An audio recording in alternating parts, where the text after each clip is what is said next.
과학에서는 상상력이 정말 의미가 없었던 것일까요? 의견, 그냥 철학적 원리, 원칙, 소용없다는 겁니다. 팩트, 사실, 실험적으로 입증된 사실만 가지고 와라. 뉴턴은 왜 벽에 뚫어진 구멍은 동그란데, 동그란 빛이 들어왔고 그 빛이 프리즘을 통과했는데 왜 저쪽 벽에 길쭉한 스펙트럼이 만들어졌나? 라는 질문을 합니다. 뉴턴의 상상입니다. 상상력이에요. 과학적 상상력. 과학과 인문학이 혹은 과학과 예술이 별개의 인간 활동이 아니라 밀접하게 연결될 수 있고 밀접하게 상호 좋은 의미의 영향을 미칠 수 있는 그러한 학문 분야다.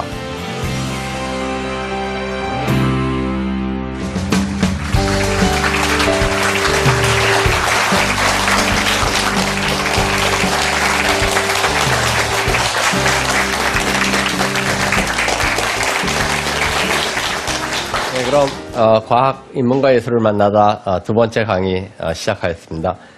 오늘 제가 말씀드릴 두 번째 주제는 갈릴레오와 달이라는 주제를 가지고 그 과학과 예술 사이의 관계에 대해서 설명을 해드릴까 합니다. 그 갈릴레오와 달이라는 주제를 우리가 조금 이해하기 위해서는 갈릴레오가 살았던 시기에 충돌했던 두 가지 우주관에 대해서 먼저 간단히 살펴볼 필요가 있습니다. 지금 그림에서 보시는 우주관은 고대 그리스 시기부터 갈릴레오 직전까지 거의 대부분의 과학자나 철학자들이 받아들였던 우주관입니다. 지구 중심설이라고 부르는 우주관으로 보시다시피 우주의 가운데 지구가 있습니다. 지구가 있고요. 그 위에 달 모양을 보실 수 있죠? 지구 조금 위에 이렇게 가시면은, 그러니까 지구가 있고, 지구는 가장 무거운 게 흙입니다. 흙이 있고, 그 위에 이제 물이 있습니다. 그 위에 공기가 있고요. 공기 위에는 불이 있다고 믿어졌습니다. 지구에서는 뭐 이 네 가지 물질이 섞여 있지만 대략 그런 층을 지닌 채로 있고, 불 위에 달에 천구가 있었습니다.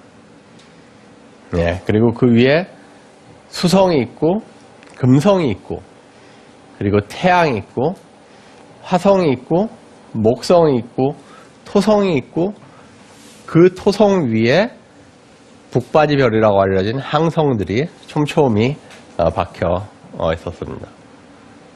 예, 대략 고대와 중세 시대의 사람들은 우주가 저렇게 생겼으려니 생각을 했습니다. 아리스토텔레스가 저런 체계를 만들었고, 그 이후에 이제 천문학자인 프톨레마이오스가 여러 가지 천문학적인 테크닉들을 사용해서 저런 체계를 완벽하게 건설을 합니다. 자, 이 체계에서 중요한 것은 이 우주가 두 가지 파트로 나뉘어져 있다는 것입니다. 지구부터 시작해서 달 밑까지의 세상을 지상계라고 불렀습니다. 그리고 달 위의 세상이 천상계였습니다. 이 지상계와 천상계는 완전히 다른 세계였습니다. 지상계를 구성하는 물질은 물, 불, 흙, 공기라는 네 가지 사원소였고요. 천상계는 에테르라는 제5원소가 만들고 있었습니다. 지상계에서는 생성소멸이 존재했고요. 천상계는 변화가 없었습니다. 영원한 원운동만을 계속하는 것이 천상계였습니다. 자, 여기서 달이 중요한데요. 왜냐하면 달은 지상계와 천상계를 가르는 경계로 달 자체는 완벽하다고 간주가 됐습니다. 이런 믿음은 중세를 거치면서 더 강화가 됩니다. 왜냐하면 중세 기독교에서는 달을 보통 성모 마리아를 상징하는 것으로 간주를 했습니다. 성모 마리아는 결점이 전혀 없는 사람입니다. 마찬가지로 달도 무결점의 존재였습니다. 완벽한 수정과 같은 존재라고 달이 생각이 됐습니다. 물론 여러분들도 달을 보시면은 달에 좀 거뭇거뭇한 부분들이 있죠. 우리가 그 토끼가 뭐 떡방아를 찢는다 이렇게 간주했던 그런 부분들이 달에 있습니다. 근데 그걸 가지고 달이 불완전하다고 생각하지는 않았습니다. 그거는 예를 들어서 다른 수정구와 같은 존재인데 색깔이 있다. 다른 색깔로 이루어진 수정구다. 혹은 달 주변에 어떤 안개 같은 것이 있다. 달 주변을 감싸고 있는 물질이 있다. 혹은 어떤 사람은 다른 수정구 같이 완벽한 존재인데 그 유리의 밀도가 다르다. 부분. 그래서 우리 눈으로 보기에 조금 어두운 부분이 보이는 것처럼 보일 뿐이지 실제로 달은 완벽한 존재다. 라고 간주가 됐습니다. 특히 이런 생각은 제가 말씀드렸듯이 중세를 통해서 달이 성모 마리아를 상징하는 그런 존재로 교회 내에서 받아들여지면서 훨씬 더 강화가 돼서 내려왔던 것입니다. 자, 그러다가 1543년에 폴란드의 천문학자인 코페르니쿠스가 그 이전까지 받아들여졌던 우주관과는 완전히 다른 형태의 우주관을 제창을 합니다. 우주의 중심에는 지구가 있는 게 아니라 태양이 있습니다. 태양이 있고 그 위에 수성과 금성이 있습니다. 그리고 그 위에 지구가 있습니다. 달은 지구의 주위를 도는 하나의 작은 위성입니다. 달은 천상계와 지상계를 가르는 존재가 아니라 지구의 주위를 도는 뱅글뱅글 돌고 있는 하나의 위성에 불과한 것으로 존재적 지위가 바뀌어버렸던 것입니다. 자, 물론 코페르니쿠스 체계는 거의 받아들여지지 않았습니다. 코페르니쿠스가 이 태양 중심설을 주장을 하고 한 5, 60년 동안 유럽에서 이 태양 중심설을 받아들인 사람은 10손가락으로 꼽을 정도에 불과합니다. 그 중에 한 명이 갈릴레오였습니다. 갈릴레오는 어떤 이유에선가 상당히 일찍부터 코페르니쿠스 체계를 받아들입니다. 그리고 나중에는 이제 코페르니쿠스 체계가 낳는 여러 가지 문제들을 과학적으로 설명하는 작업을 수행을 합니다. 예를 들어서 지구가 도는데 우리가 왜 못 느끼냐? 혹은 지구가 도는데 자전을 하는데 왜 화살을 쏘아 올리면은 그 화살은 항상 제자리에 떨어지는가? 이런 난제들을 갈릴레오가 역학적으로 해결합니다. 그로부터 우리가 알고 있는 근대 물리학이 출범을 합니다. 근데 오늘 제가 보여드릴 것은 그 갈릴레오의 운동의 법칙과 관련된 내용이 아니라 갈릴레오의 천문학적인 관찰과 관련된 것입니다. 특히 달에 대한 관찰을 한번 살펴보겠습니다. 자, 갈릴레오는 음악가의 집에서 태어났습니다. 갈릴레오의 아버지는 악기를 만드는 장인이자 연주자였고 음악에 대한 책을 썼던 학자였습니다. 이런 집안의 분위기에서 갈릴레오는 어렸을 때부터 예술을 접합니다. 갈릴레오 자신이 뛰어난 루트라는 악기를 아주 잘 연주하던 사람이었고요. 미술과 문학에도 관심이 많았습니다. 네덜란드에서 망원경이 발명이 됩니다. 갈릴레오는 이 소식을 듣고 망원경을 직접 보지는 못했지만 자신이 가지고 있었던 수학적인 지식을 이용해서 특히 볼록 렌즈에 대한 수학적인 지식을 이용해서 망원경을 개량을 합니다.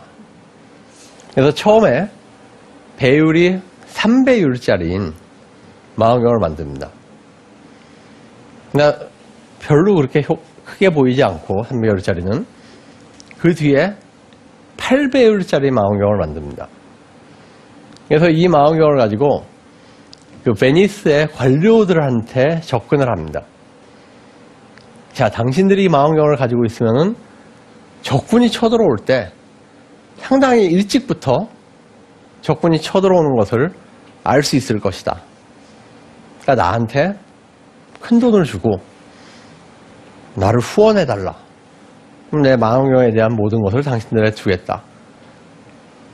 갈릴레오는 그 베니스의 관료들이 자기의 망원경을 살 줄 알았는데 사실은 그 관료들을 설득을 못합니다.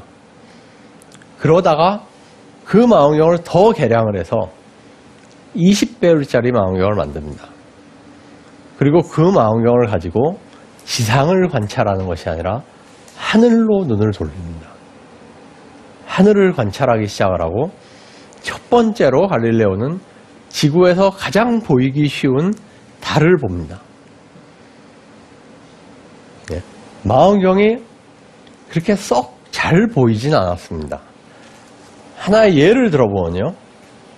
이것은 갈릴레오가 목성의 달을 관찰한 기록입니다. 갈릴레오가 직접 그린 기록인데요. 어떤 날은 보면은 목성 주변에서 달이 2개 정도 관찰이 됩니다. 어떤 날은 3개, 어떤 날은 4개가 관찰이 됐다가 또 3개, 2개 이렇게 관찰이 됩니다. 근데 우리가 지금 생각하는 것처럼 아주 뚜렷하게 이렇게 관찰이 되지 않았다는 것입니다. 물론 갈릴레오의 망원경의 성능이 뛰어났지만 지금 사용하고 있는 망원경과는 비교를 할 바가 되지를 못했습니다. 1609년의 11월부터 한 3주에 걸쳐서 갈릴레오는 망원경을 통해서 달을 봅니다. 달을 보고 6장의 스케치를 남겼습니다. 자, 갈릴레오가 무엇을 봤을까요? 망원경을 통해서 갈릴레오는 뭐를 볼 수 있었을까요?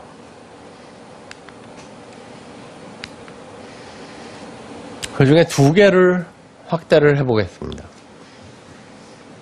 갈릴레오는 이전 사람들이 육안으로는 보지 못했던 3가지 독특한 현상을 망원경을 통해서 달에서 관찰할 수가 있었습니다. 가장 첫 번째로요. 달의 밝은 부분과 어두운 부분을 나누는 이 선이 육안으로 한번 보십시오. 오늘 돌아가시면서 육안으로 달을 보시면 칼로 잘라놓은 것처럼 매끈합니다. 맨눈으로 봤을 때는. 반달을 보셔도 매끈합니다. 반달을 보셔도. 초생달을 보셔도 매끈합니다. 근데 망원경으로 보니까 저게 매끈하지 않더라는 겁니다. 울퉁불퉁 돼 있더라 하는 것을 관찰했습니다. 이게 하나고요. 두 번째는 달의 밝은 부분에 거뭇거뭇한 부분들이 있더라 하는 것이 관찰이 됐습니다. 왼쪽 그림에서도 그렇죠. 달의 밝은 부분에 특히 경계에 가까운 부분에 거뭇거뭇한 것들이 보입니다. 그리고 이 검은 것의 모양을 보고는 이 검은 쪽이 다 햇볕이 오는 쪽을 바라보고 있습니다. 그건 뭐냐면요. 지구상에 계곡이 있을 때 태양빛이 내려쬐면은 태양빛을 받는 쪽은 밝게 보이지만은 그렇지 않은 쪽은 어둡게 보입니다. 그거와 비슷한 현상일 수 있겠다라는 생각을 합니다. 마지막으로 갈릴레오는 달의 어두운 부분에서 밝은 점 몇 개를 봅니다. 저게 뭘까? 하다가 저 점이 마치 지구상에서 높은 산이 있을 때 해가 뜰 때 그 산 봉우리가 먼저 보이는 것처럼 그런 것이 아닐까 생각을 합니다. 그러고 나면은 첫 번째로 이 어두움과 밝은 부분을 가르는 선이 울퉁불퉁하다는 것이 이해가 됩니다. 왜? 달에 산이 있고 계곡이 있구나.